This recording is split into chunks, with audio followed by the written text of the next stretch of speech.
Bueno, hola a todos. En esta clase vamos a discutir fundamentalmente qué es la gramática.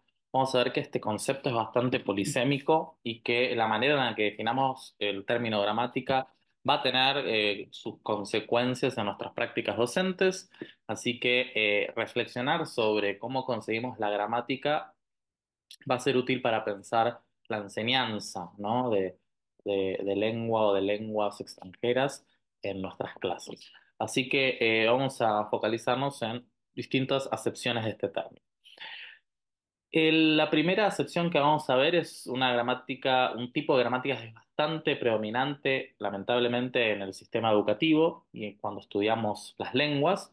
Se trata de las gramáticas prescriptivas. Según esta visión, estudiar gramática implica conocer un conjunto de reglas eh, prescriptivas que están determinadas por algún tipo de autoridad lingüística, a veces por consenso implícito, pero fundamentalmente por, en el caso del español, la Real Academia Española, las academias de la lengua y otros instrumentos de gramatización como las instituciones educativas, los libros de texto, etc. Estas reglas giran en torno a cómo uno debería hablar correctamente o escribir correctamente y se pueden observar fundamentalmente cuando se trata de la puntuación, las convenciones respecto de la ortografía, pero también en reglas gramaticales que establecen, por ejemplo, que esa N en váyanse está mal, que es incorrecto, o que un verbo impersonal no debería tener morfología plural.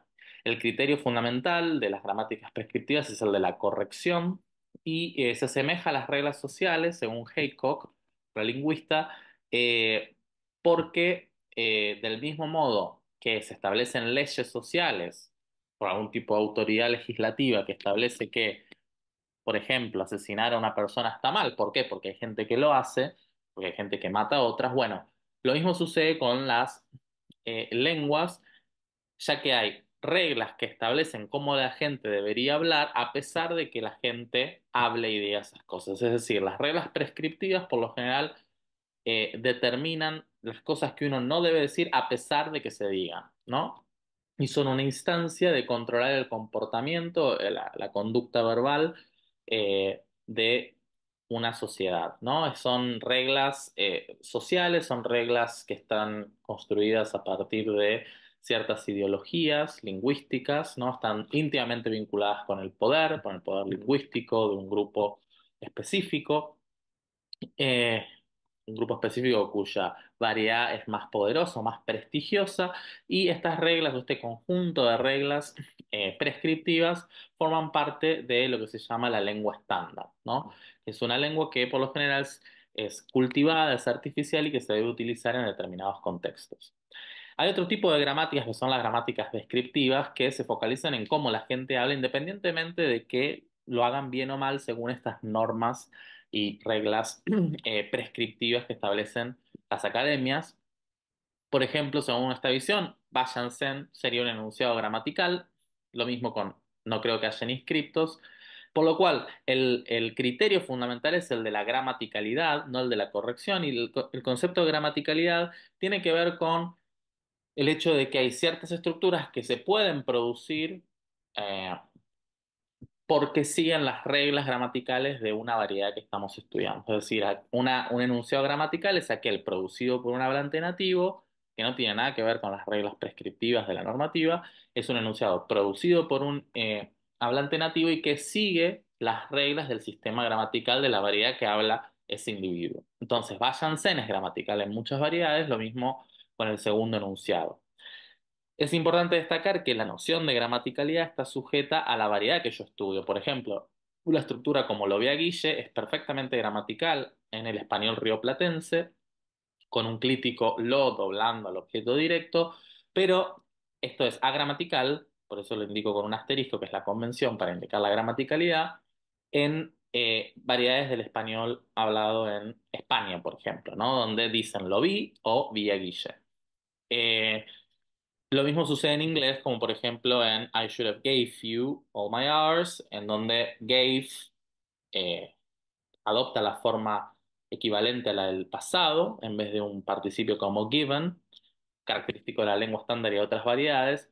Este enunciado, por ejemplo, es tomado de una canción de Bruno Mars. En esa variedad se puede usar el equivalente a un pasado simple en vez de un participio en un fenómeno que se llama participle leveling, que es gramatical en esa variedad, no es gramatical en otras variedades. ¿Ok? Entonces, la gramaticalidad es un concepto más científico que describe cómo son las cosas y se asemeja más a las leyes naturales de la ciencia, ¿no?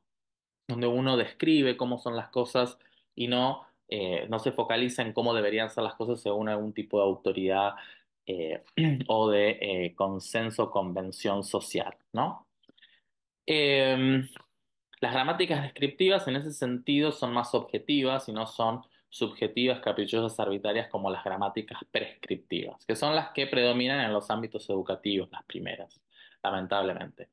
Lamentablemente digo porque las gramáticas prescriptivas tienden a la discriminación, son, además de ser arbitrarias y subjetivas, son eh, elitistas, ¿no? Dividen a la sociedad entre los que hablan bien y los que hablan mal, genera situaciones de discriminación lingüística, esta idea de que hay gente que habla bien y que habla mal, entonces puede haber situaciones de censura, de autoodio lingüístico y de otro tipo de exclusiones en distintos ámbitos, ¿no? Eh, por eso las gramáticas prescriptivas son cuestionadas y cualquier marco teórico que estudie las lenguas desde una perspectiva, las lenguas y el lenguaje desde una perspectiva científica, todos los marcos teóricos están de acuerdo con que las gramáticas prescriptivas no revisten ningún tipo de interés científico. Por eso tenemos la cita en el recuadro de Sadowski y Martínez que dicen que la lingüística tiene el mismo interés en estas normas prescriptivas que la astronomía tiene en los signos zodiacales. Ninguno. Es decir, la gramática prescriptiva es como la astrología, es subjetiva, es caprichosa, es arbitraria, mientras que la lingüística sería más como la astronomía, ¿no? Está interesada en describir cómo son las cosas y tratar de entender, ¿no? En los ámbitos educativos, ahora hay toda una tendencia a focalizarse no en las gramáticas prescriptivas exclusivamente, como lo ha sido a lo largo de la historia, sino fundamentalmente en la noción de adecuación, que es el término clave cuando uno enseña una lengua.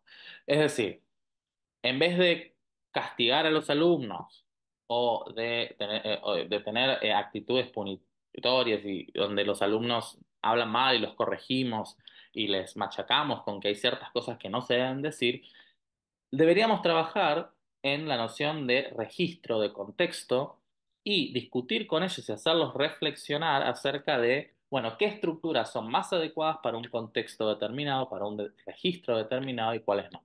Por lo general, las normativas y las reglas prescriptivas, las gramáticas prescriptivas, eh, son más útiles en determinados contextos formales, ¿no? En, no sé, la escritura académica, un ensayo, en una carta formal.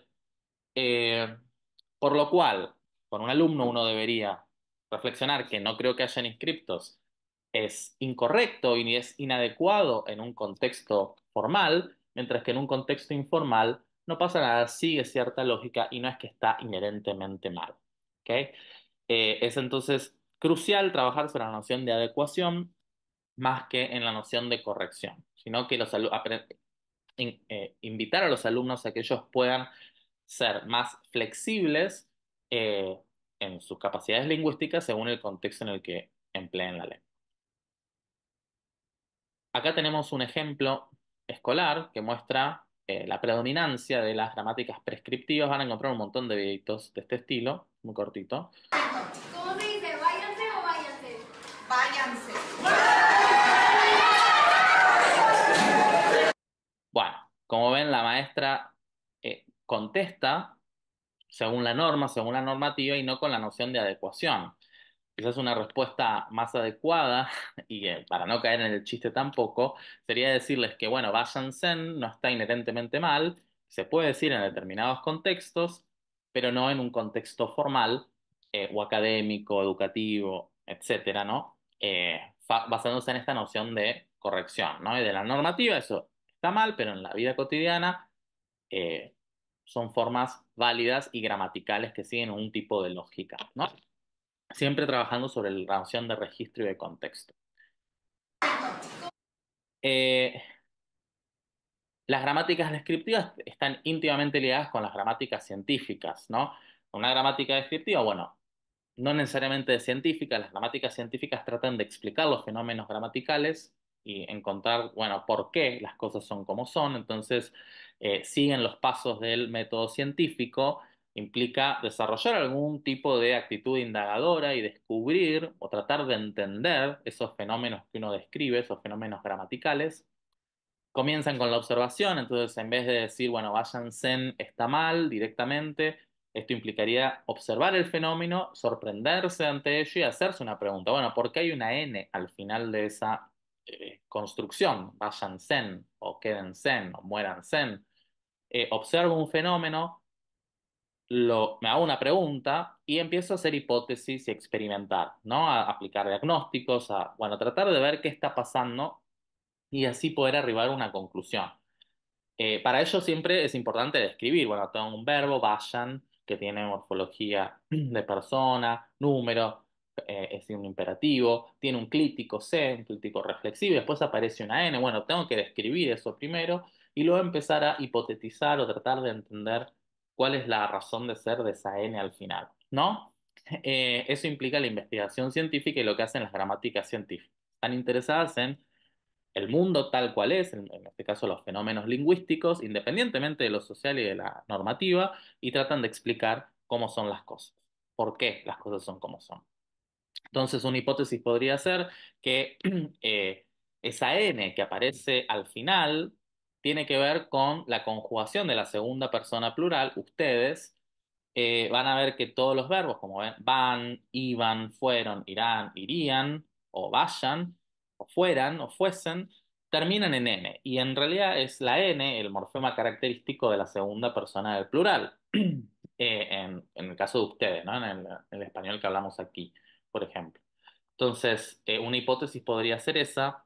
Esa es la posición en la que aparece ese morfema de persona y número es al final. Yo sé que van es segunda persona del plural por esa N, me permite recuperar el sujeto y por lo general aparece al final. ¿Qué pasa? Cuando yo digo váyanse, aparece un clítico al final. Recuerden que los clíticos son estos morfemas que no tienen como independencia fonológica, necesitan un huésped al cual se adjuntan, en el cual se apoyan, de ahí viene la palabra clítico del griego, de apoyarse, se apoyan en el verbo y ahí hay como una especie de reanálisis, ese vayan ya no termina con la N, sino que termina con un C.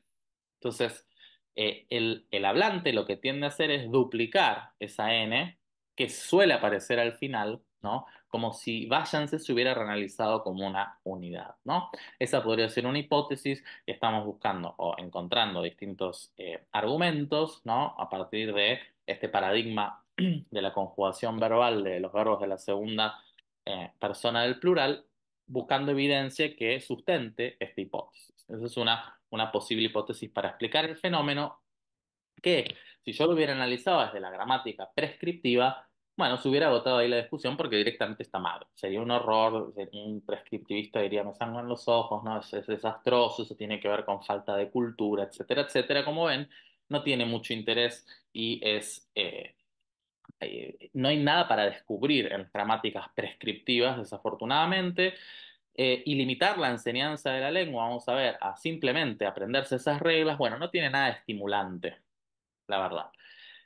Eh, no hay nada para descubrir y la enseñanza o la educación tiene que ver un poco con eso, con descubrir cosas, con crear, con la creatividad, ¿no?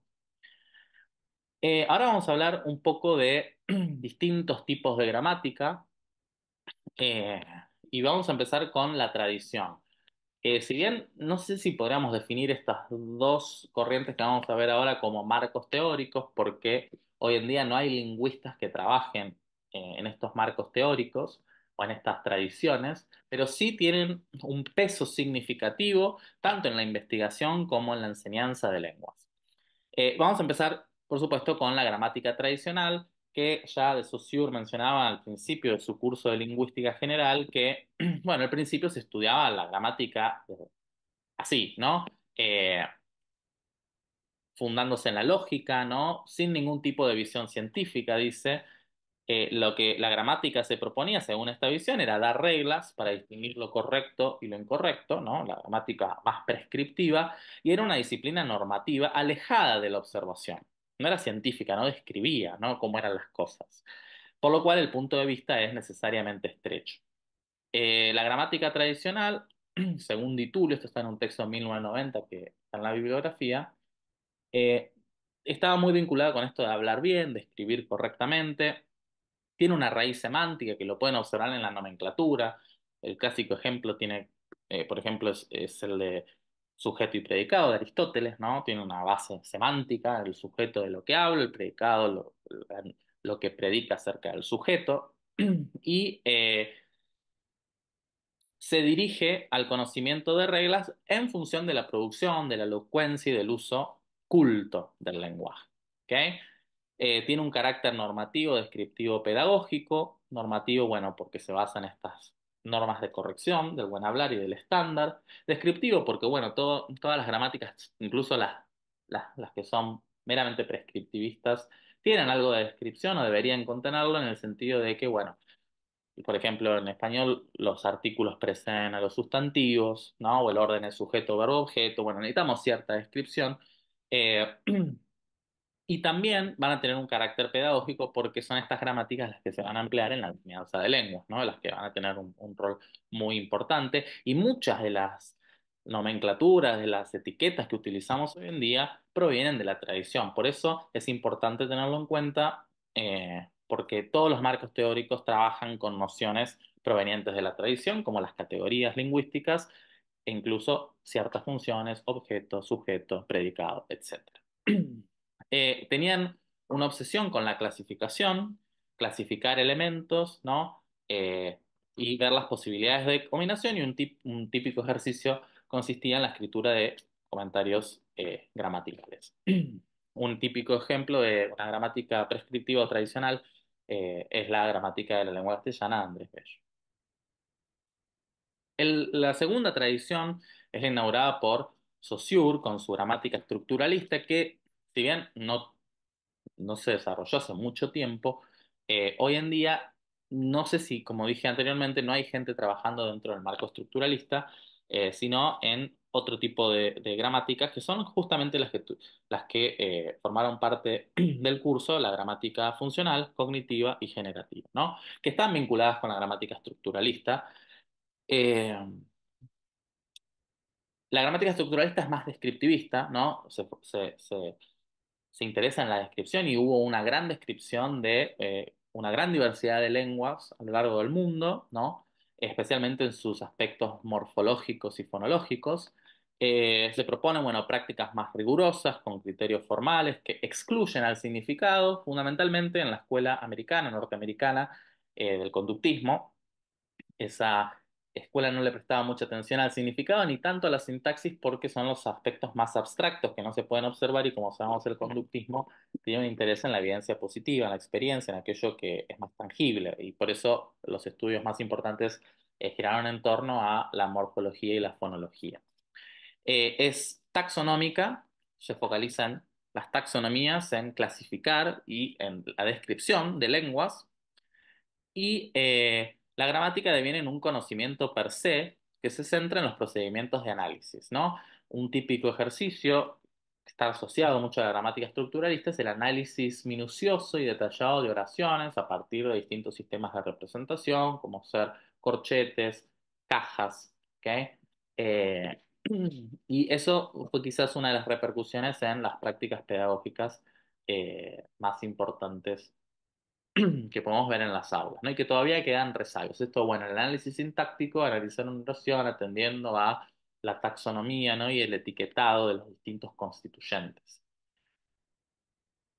Se aleja un poco del alcance del docente porque no se corresponde con la práctica áulica. Esto va de algún modo también a repercutir negativamente y generar un sentimiento antigramaticalista, porque a veces ese foco en la taxonomía, en la descripción y en el análisis sintáctico mediante un sistema de representación de cajas, va a hacer que se dejen de lado cuestiones comunicativas, o que se pierda de vista el propósito de la asignatura como gramática o de gramática o de lengua, y estos resabios, eh, todavía este tipo de actividades siguen estando como resabios en las prácticas docentes y también en la formación docente en los profesorados. Este es un foco excesivo en clasificar, en las taxonomías, en las etiquetas, en la función, en la categoría. Eh, y esto va a producir un sentimiento reactivo entre colegas, también en el estudiantado, y este cambio de lengua, ¿no? Del estudio de la lengua a prácticas del lenguaje, una visión un poco más comunicativa y funcional, digamos, de la gramática, ¿no? Donde incluso la gramática va a ser como una mala palabra o algo que no se debe decir. Van a ver que se usan eufemismos en libros como Reflexión del lenguaje o Language Focus en inglés, pero no, a veces la palabra gramática es como mala palabra, es una palabra tabú en la enseñanza. Bueno, un poco por esto, por el foco en la tradición, en las reglas prescriptivas y en la normativa, y también por este análisis minucioso, obsesivo de las estructuras a partir de la sintaxis, ¿no? Y de esas cajitas. Y también bueno, también la morfología, etc. Eh, Ahora sí vamos a hablar de la gramática como marco teórico, es decir, también utilizamos el término gramática para referirnos a un marco teórico específico. Eh, Hay tres, vamos a mencionar las escuelas más grandes: la gramática funcional, la gramática generativa y la gramática cognitiva. La gramática funcional y la gramática eh, generativa surgen como respuestas al estructuralismo. El estructuralismo habíamos dicho que no le prestaba mucha atención al significado y es por eso que la gramática funcional va a darle mucha importancia a la semántica y tampoco se le prestaba mucha atención a la sintaxis, eh, principalmente porque la gramática, bueno, estructuralista se focalizaba en la descripción y no tanto en la explicación o eh, en la abstracción de esas reglas que permiten generar los enunciados, que bueno, va a ser un poco el foco de la gramática generativa de Chomsky, que es sintactocéntrica, y la semántica no es tan importante, pero sí la sintaxis, ¿no? Que había quedado un poco relegada en las gramáticas estructuralistas. La gramática cognitiva, en tanto, surge un poco después, en respuesta a la gramática generativa, y esta falta de atención que se le daba a la semántica, al significado, a la conceptualización en la gramática generativa, un debate que se llama, a veces se habla de las guerras lingüísticas, los 70 adelante, y esta división, ¿no? Generó la fundación de una nueva escuela, la escuela de la gramática cognitiva, como habrán visto en otras materias, en las otras materias, y esa gramática cognitiva, la lingüística cognitiva, tiene referentes que antes trabajaban quizás en la gramática generativa, pero que, bueno, por distintas peleitas internas en la gramática generativa, abrieron como su propia escuela. Entonces, voy a mencionar algunas de las características muy sucintamente por cuestiones de tiempo de estos enfoques. Tienen objetivos distintos. La gramática funcional no es no es homogénea, digamos, hay como distintas escuelas dentro de la gramática funcional. Van a tener los enfoques tipológicos de Greenberg, ¿no? Que estudian la tipología, la clasificación de las lenguas, ¿no? En familias y estudian una gran diversidad de lenguas, y también van a tener otros enfoques, quizás el más conocido es el de Halliday, el de la gramática sistémico-funcional, ¿no? Pero no es que hay una única escuela de gramática funcional, eso es lo que quiero decir. Según esta visión, la función básica del lenguaje es la comunicación y el uso del lenguaje está motivado pragmáticamente y eso condiciona el significado. El significado es muy importante y va a estar eh, reflejado en las lenguas particulares, en las estructuras, y las lenguas por lo general van a codificar las necesidades, las funciones y los usos de una comunidad lingüística específica. Se interesan en universales lingüísticos, pero que surgen a partir del estudio de lenguas tipológicamente diversas. Se estudian muchas lenguas de distintas familias y tratan de encontrar universales. Este estudio se inició fundamentalmente con Greenberg y sus universales lingüísticos, tratan de encontrar ciertas correlaciones, eh, implicaciones, ¿no? Bueno, si en una lengua pasa esto, entonces se debe esperar que pase lo otro y tratan de encontrar ese tipo de generalizaciones y estudian el lenguaje como un proceso dinámico, ¿no? Eh, bueno, esas son algunas de las cositas que ya mencioné. Esto está tomado de un texto de Cabrí Llorente, donde se presentan estos tres marcos con mucho más detalle. Eh, Cualquier cosa pueden consultarlo, creo que es el 2003. Es importante que en este marco lo importante es el uso, la semántica, se focalizan en datos reales tomados principalmente del trabajo de campo, de la interacción con los hablantes en la comunidad y no tanto con las abstracciones o con los juicios gramaticales o las intuiciones lingüísticas de la gramática generativa, de la gramática formal y estudian contrastivamente un gran número de lenguas que son tipológicamente diversas para poder establecer generalizaciones, ¿no? Siempre teniendo en cuenta las funciones y el uso. La gramática cognitiva, en tanto, estudia el lenguaje no como un módulo individual o separado o aislado, como sucede en la gramática generativa, se propone como una facultad lingüística, una facultad del lenguaje localizada en el cerebro, sino como un sistema multifacético, ¿no? Con estas facetas en permanente interconexión. Estudian entonces el lenguaje como más holísticamente, no como si fuera compartimentos estancos separados, sino como una especie de continuum donde todo está relacionado. Eh, no solamente el lenguaje estaría relacionado con otros sistemas cognitivos, como la visión, la conceptualización, los sistemas de pensamiento, sino también dentro de la lingüística, dentro de lo que es la gramática, la fonología, la morfología, la sintaxis y la semántica estarían interrelacionados y habría una especie de continuum, ¿no? Que podría explicarse a partir también de las mismas explicaciones y conceptualizaciones de otros sistemas cognitivos, ¿no?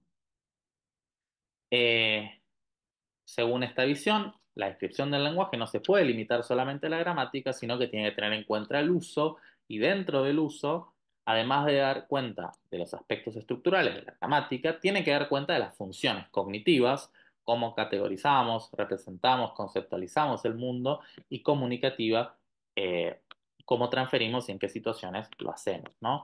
Se interesa mucho en la conceptualización. Bueno, Lakoff, por ejemplo, es un lingüista que trabaja en este marco teórico, Langacker, etcétera, ¿no? Lo habrán visto en el curso de gramática cognitiva en mucho mayor detalle. Eh, Finalmente tenemos la gramática generativa, que se encarga de estudiar la gramática universal, que es aquella capacidad que nos distingue de otras especies. Es una capacidad innata, también se la conoce como facultad del lenguaje y es lo que nos hace distintos. Es lo que permite que un niño, al ser expuesto a una lengua, desarrolle una gramática particular, el español, por ejemplo, el inglés, el chino, el mapuche o el guam, y es lo que no tiene quizás un conejo, una silla o una planta, que al ser expuestos a una lengua no pueden desarrollar obviamente esa gramática, la gramática.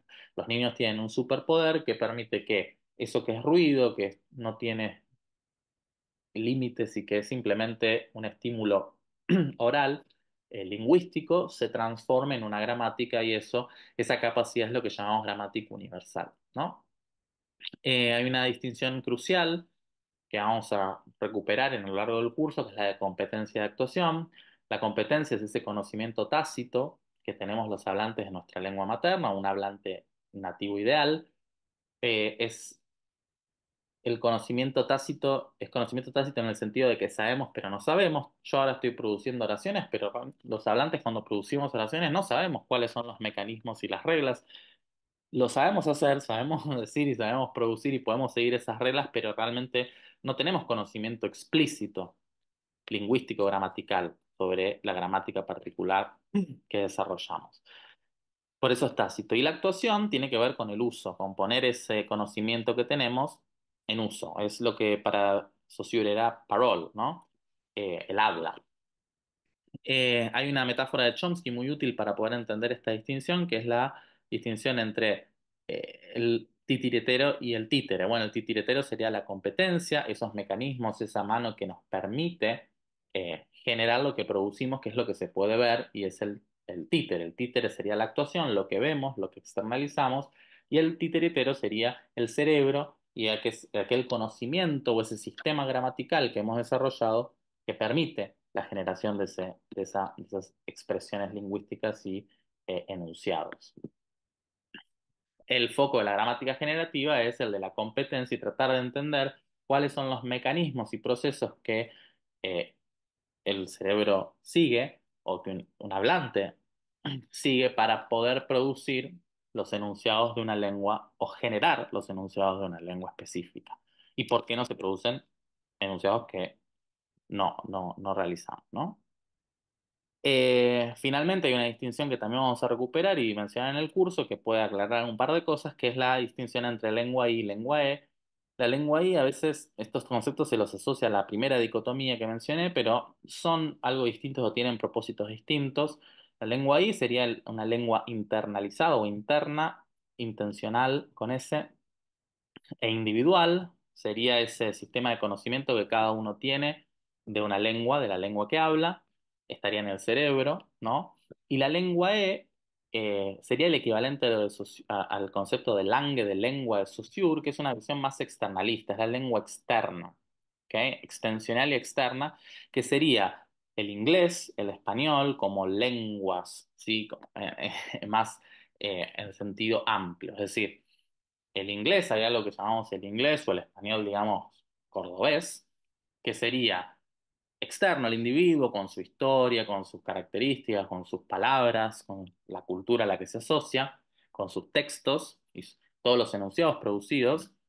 Esa es una visión externalista, pero que es el resultado de la lengua I de distintos individuos. Todos los cordobeses comparten una lengua I, que son similares, esas lenguas sí son individuales, pero son similares y al ser externalizadas de esa lengua y bueno, permiten la inteligibilidad mutua y podríamos decirse que esas lenguas y representan o se externalizan de manera similar, ¿no?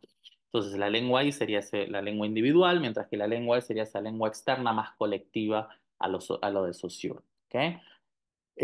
Según esta perspectiva, bueno, la sintaxis se encarga de esto. La gramática generativa está interesada en los principios y los procesos que permiten generar las oraciones de una lengua, en el algoritmo y en como esos mecanismos que sigue la cabecita o que la cabecita tiene que, nuestras cabezas, los cerebros tienen que emplear para generar un conjunto de oraciones y de estructuras y no generar otras, ¿no? Ese es el interés fundamental.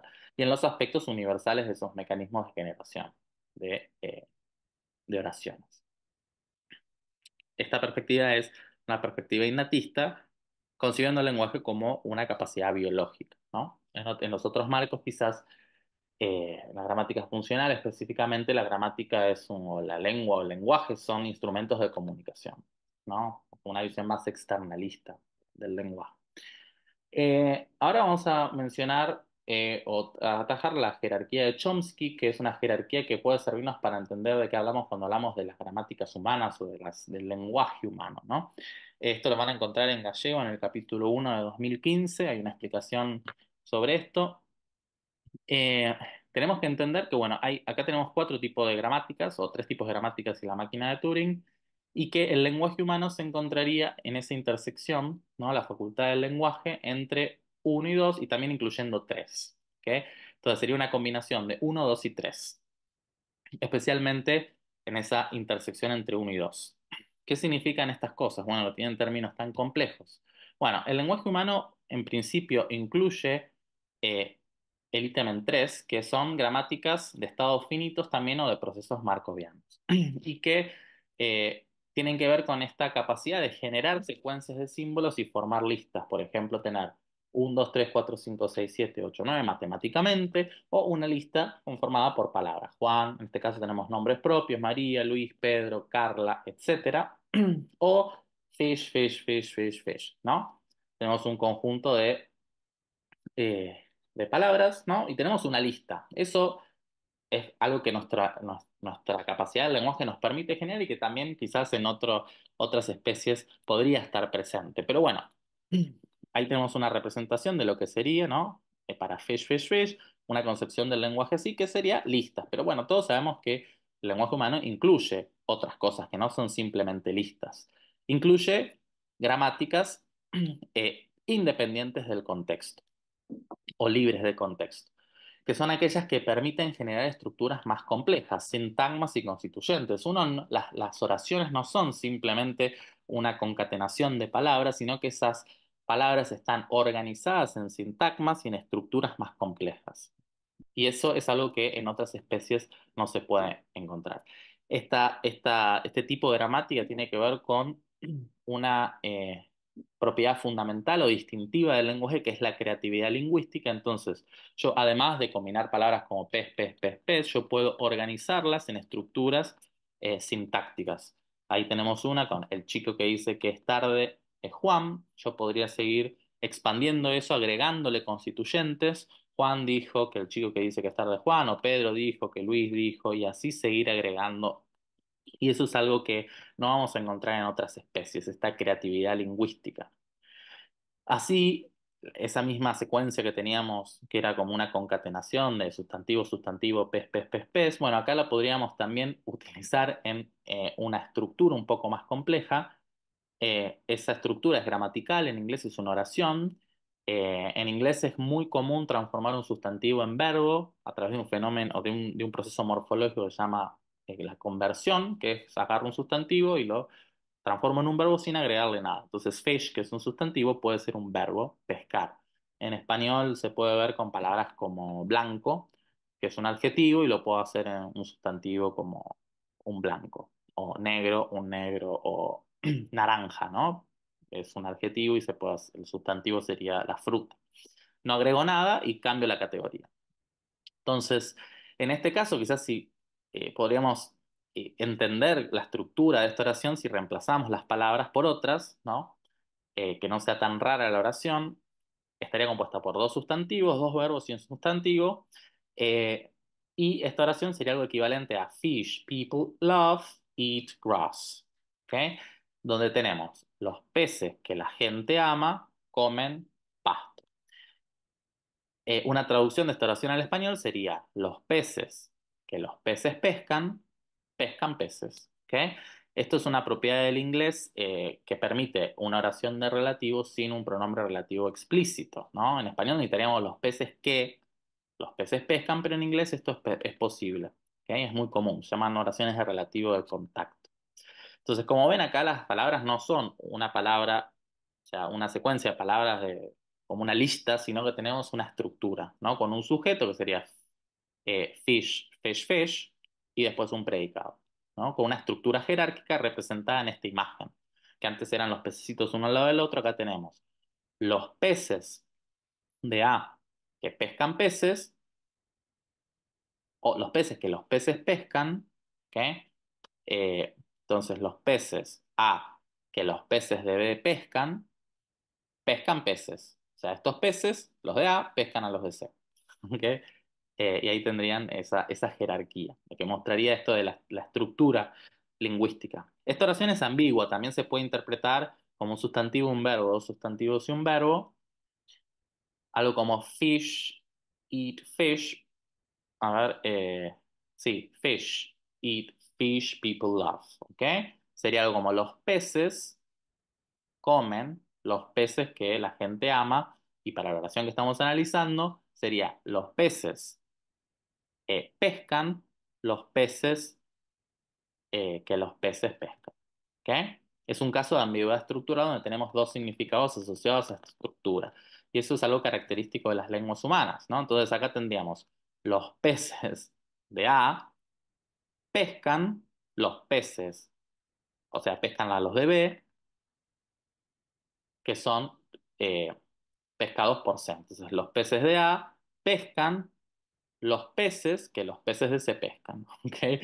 Ese con el meme ahí de la matemática, así que como un trabalenguas, pero es una oración posible que muestra que las oraciones y estas gramáticas libres de contexto eh, permiten la conformación de sintagmas, ¿no? Acá tienen otro ejemplo muy gracioso donde o se puede analizar de manera graciosa o más absurdamente como un sintagma preposicional fuera Cristina y una oración luego con un sujeto, la mafia, un verbo y el objeto. Y este mismo estímulo se puede analizar, bueno, como fuera la mafia macrista, como un sintagma preposicional y un constituyente, y Cristina el sujeto de esa oración que sigue, ¿no? Entonces, al igual que sucede con las lenguas, con otros ámbitos como en el campo visual, las oraciones o las estructuras lingüísticas pueden ser ambiguas, es decir, pueden asociarse a dos significados distintos, como este cubo, Necker, en el que uno de los lados, el lado derecho, el lado izquierdo puede ser más prominente según donde uno lo mire o cómo lo mire, o el lado derecho también. O sea, pueden asociarse con dos representaciones distintas, ¿no? También pasa con otras imágenes conocidas como la del pato o conejo, o la de la señora vieja y la señora joven, ¿no? Que se ven en esta imagen. Muchas veces es el contexto el que nos permite determinar, ¿no? La interpretación correcta de estas imágenes o de estas oraciones y nuestro conocimiento del mundo, ¿no? Entonces, las bicicletas, las oraciones o el lenguaje humano, las gramáticas que podemos encontrar en las lenguas naturales se asemejan a las bicicletas. Esta es una metáfora que usa Burton Roberts en un libro sobre sintaxis del 2011. En tanto se dividen en partes, esas partes se llaman constituyentes. Esos constituyentes tienen distintos nombres o se les pueden asignar categorías, entonces podemos hablar de una rueda, un manubrio, un asiento y del mismo modo podemos hablar de un sintagma preposicional, sustantivo, verbo auxiliar. Esas categorías y constituyentes van a tener una función en la estructura en su totalidad. La rueda tiene función para el desplazamiento, el asiento, bueno, para apoyarse, etcétera.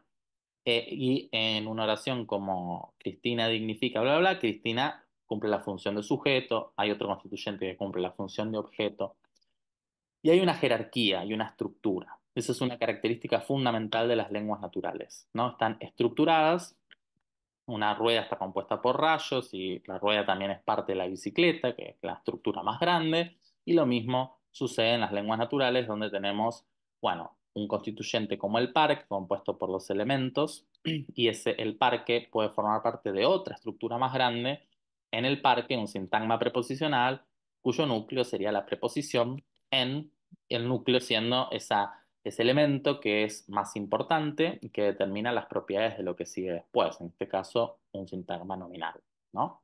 Una preposición requiere eso y no puede estar seguida, por ejemplo, de un- una conjunción o, por ejemplo, bueno, o de digamos, de un adjetivo. En rico, no sería posible, ¿ok? Y eso lo determina el núcleo. Por eso hablamos de una estructura jerárquica. Finalmente, tenemos las gramáticas dependientes del contexto y también ilustran otra propiedad fundamental del lenguaje. Vamos a ver un ejemplo. ¿Qué libros dijo María que leyeron en el seminario? En las lenguas naturales vamos a encontrar constituyentes que para ser correctamente interpretados hay que tener en cuenta la aplicación de una regla anterior. Es decir, para entender la interpretación de qué libros, tengo que saber que qué libros es en realidad el objeto directo de leyeron, que se interpreta como el tema o el objeto directo de leyeron, del verbo leer. Esa sería su interpretación semántica o temática, pero discursivamente su semántica discursiva sería como un constituyente más prominente, ¿no? Como una X que yo quiero averiguar. Entonces, ¿qué libros es lo que yo quiero averiguar en esta pregunta? El interrogante es lo que discursivamente es más prominente, pero semánticamente, ¿qué libros no es el objeto de dijo ni el sujeto, es el objeto de leer? Entonces, eso es algo que nos permite nuestro cerebro, nuestras gramáticas permiten interpretar qué libros como el objeto de leer, a pesar de que lo pronuncio al principio. Tiene en cuenta nuestra gramática esta aplicación de esta regla anterior, ¿no? Y esto muestra el desplazamiento, que es otra de las propiedades fundamentales del lenguaje. El desplazamiento sería el movimiento, que yo muevo un constituyente, lo pronuncio en otra posición, pero lo interpreto en otra. ¿Ok?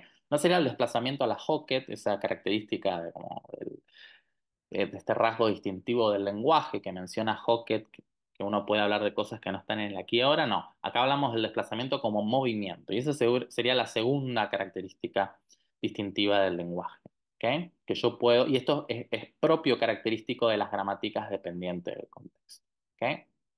Bueno, eh, volviendo a las distintas acepciones del término gramática, también gramática se puede utilizar, ¿no? Para, en dos sentidos, en un sentido amplio o en un sentido estricto. En sentido amplio, la palabra gramática también se puede utilizar para referirse a las reglas, ¿no? Reglas combinatorias de una lengua específica que se siguen para producir enunciados gramaticales. Y no solamente incluye a la sintaxis, sino también a cualquier mecanismo de combinación de elementos lingüísticos, ¿no?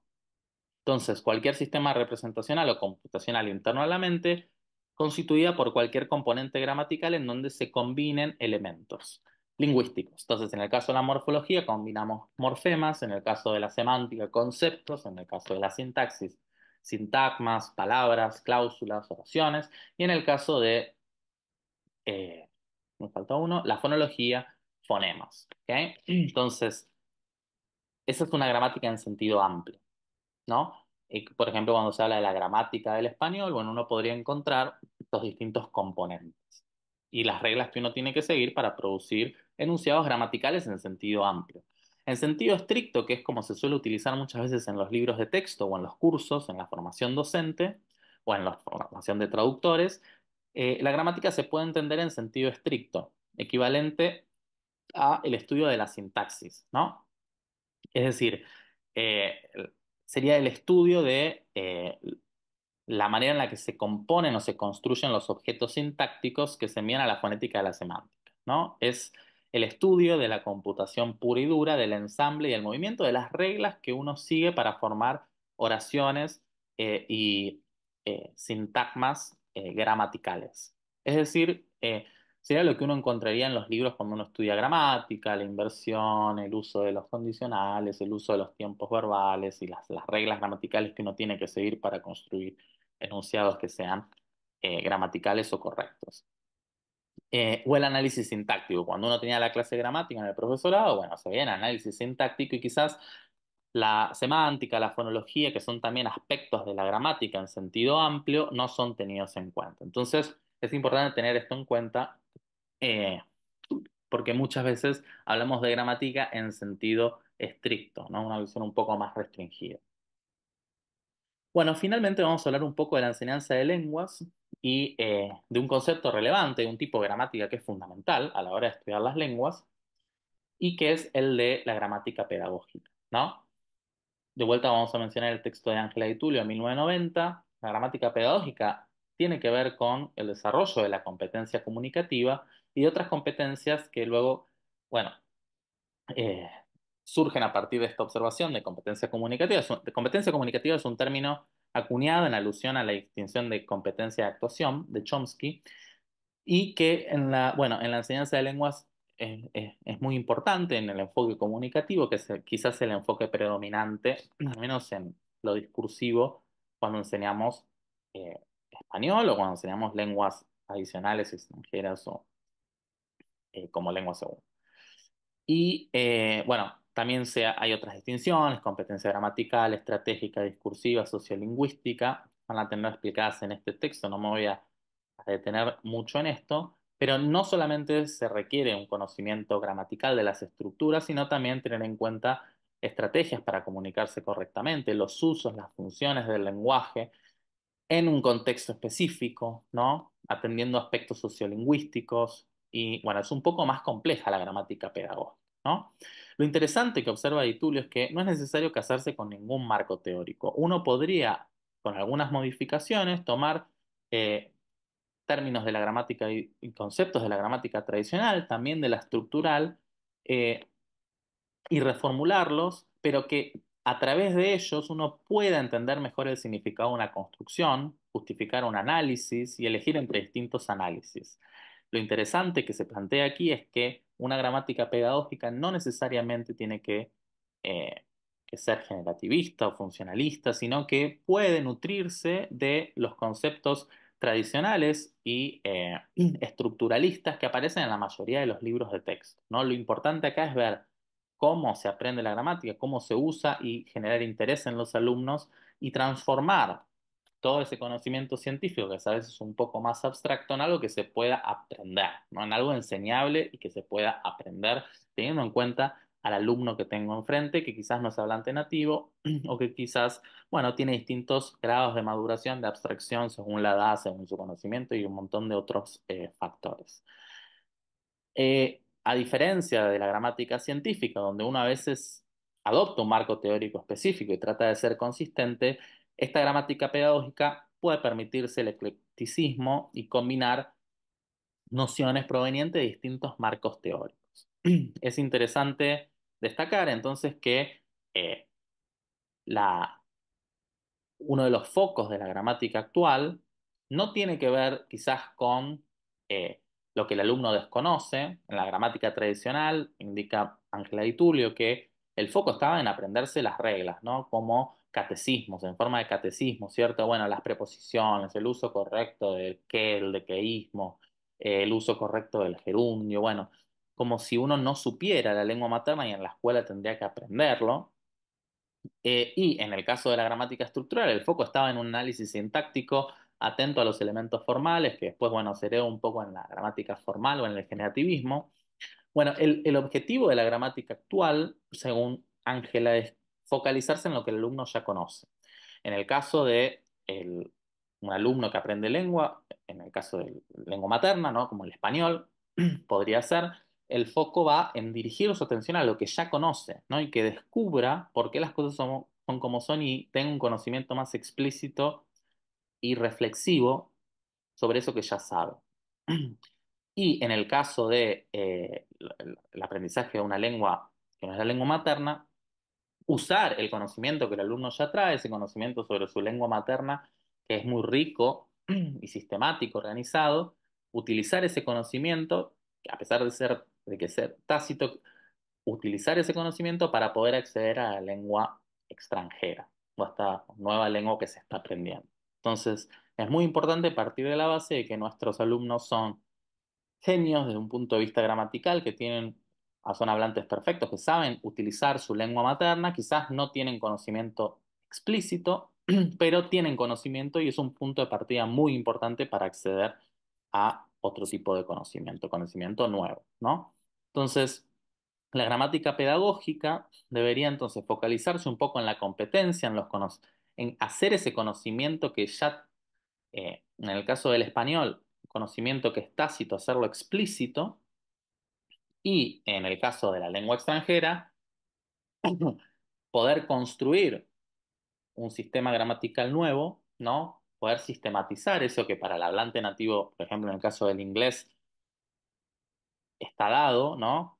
Esos mecanismos que permiten generar oraciones. Bueno, hay que hacer un poco de trabajo lingüístico sobre la estructura del inglés y cómo se generan las oraciones, que eso un niño, en el caso del inglés, lo aprende naturalmente, sin ningún tipo de esfuerzo y inconscientemente. Bueno, en el caso de alguien que está aprendiendo inglés, bueno, hay que sistematizar y hacer ese conocimiento explícito. En el caso del que aprende la lengua materna, también, ya tiene ese conocimiento, corre con esa ventaja, pero es importante explicitar ese conocimiento porque va a permitir después una mejor actuación. Entonces, en las clases de lengua, en la enseñanza y en las gramáticas pedagógicas hay que atender tanto a la competencia, al conocimiento gramatical, como al uso, ¿no? Cómo usar esas estructuras, en qué contexto, los registros, ¿no? Eh, las funciones del lenguaje.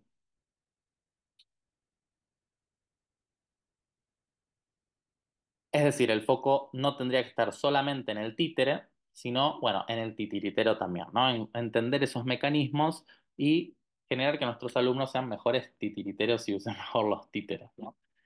Como combinar estos dos aspectos. El desafío de las gramáticas pedagógicas entonces es transformar los discursos académicos científicos, esto según Carrió, en un discurso lingüístico didáctico que se pueda aprender. ¿Ok? Las gramáticas pedagógicas, como mencionamos, se nutren de las gramáticas eh, descriptivas, de las gramáticas a veces también prescriptivas porque hay que atender a los usos del lenguaje en contextos formales y no necesariamente se fijan o se atan a un marco teórico particular, sino que puede haber cierto eclecticismo, ¿ok? Como mencionó Ángel. Entonces, una cosa es la gramática tradicional, una cosa es la gramática eh, tradicional, otra cosa es o la gramática estructuralista, perdón, otra cosa son los marcos teóricos, como la gramática funcional, cognitiva o generativa, y otra cosa es lo que pasa en un aula, ¿no? Y el tipo de gramática que yo le estoy enseñando a un alumno, que no va a ser lingüista, probablemente quizás lo sea en algún futuro, pero estamos formando ciudadanos que en algunos casos quieren aprender una lengua extranjera y en otros casos, bueno, tienen eh, lengua como materia eh, obligatoria. eh, y es importante atender no solamente los aspectos formales de la competencia del sistema gramatical, sino también las cuestiones de uso.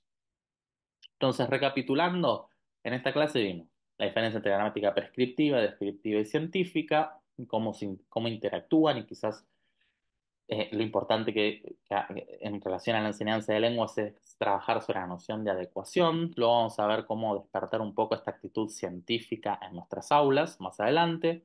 La gramática, la diferencia entre gramática tradicional y estructuralista y su importancia en la enseñanza de lenguas. La gramática como marco teórico, a veces se usa el término para hablar del enfoque teórico que uno adopta. Después hablamos de gramáticas en sentido amplio y en sentido estricto y finalmente la gramática pedagógica. Algunos desafíos y problemas que tenemos en la enseñanza de lenguas en relación a estos tipos de gramática. Bueno, por lo general el foco está en la prescripción y ese es un problema porque no hay nada para descubrir y el alumno siente esto de, bueno, que no sabe hablar y que tiene que aprender algo que no tiene. Tiene que aprender un conjunto de reglas externo que no le pertenece, que sería como aprender la Constitución o un conjunto de leyes X, un código civil, por ejemplo. Eh, También eso genera discriminación y situaciones relacionadas con la exclusión.